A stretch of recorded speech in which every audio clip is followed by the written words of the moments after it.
There's this one time where we were doing a family puzzle, and he was younger. He was probably like 3. It was really hard. It was more for my older kids.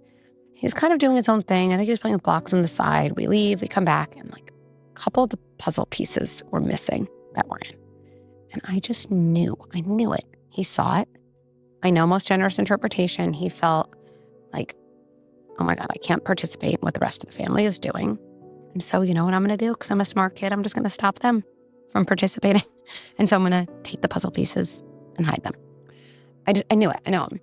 So we come back, and we'd worked really hard on this puzzle.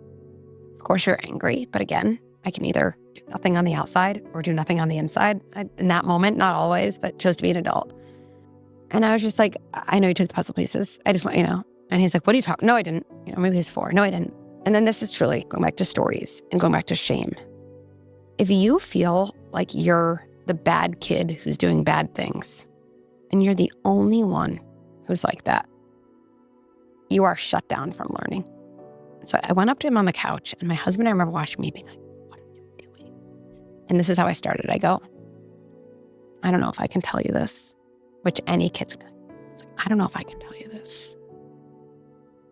When I was probably about 7, I did something really bad. That's what I said. And he was like, I can't even tell you. He like every part of his anger like diffused. And you can really draw a kid in by just saying to them, I can't tell you. I've never told anyone. And I go, okay. And this is true. I go, my sister was 2, and she had these like oily stickers, and I really wanted them. And I asked my mom, and she said, no, we couldn't go to the store. No, those are, my sister's stickers. And you're never going to guess what I did. And he was like, I don't know. You asked her for them. You waited, And I was like, no, I took them. But that's not the worst part. He's like, what? And I go, my mom asked me if I took them. I knew I did. So you know what I told her? And he said, you told her yes? And I go, no. I told her no. And he literally goes,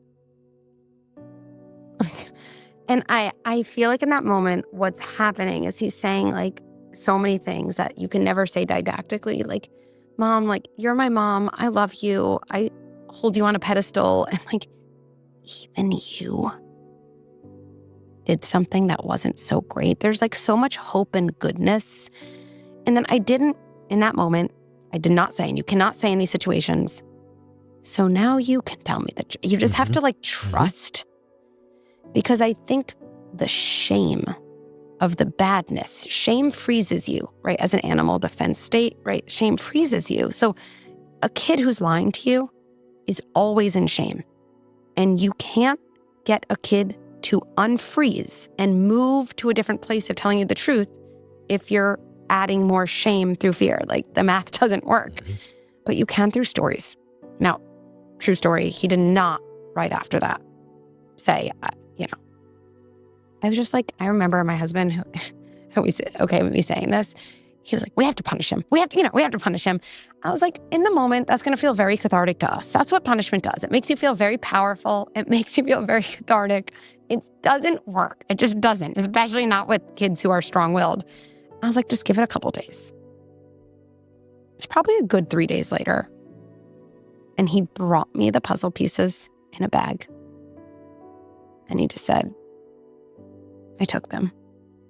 And he truly started crying. And I did not lecture him.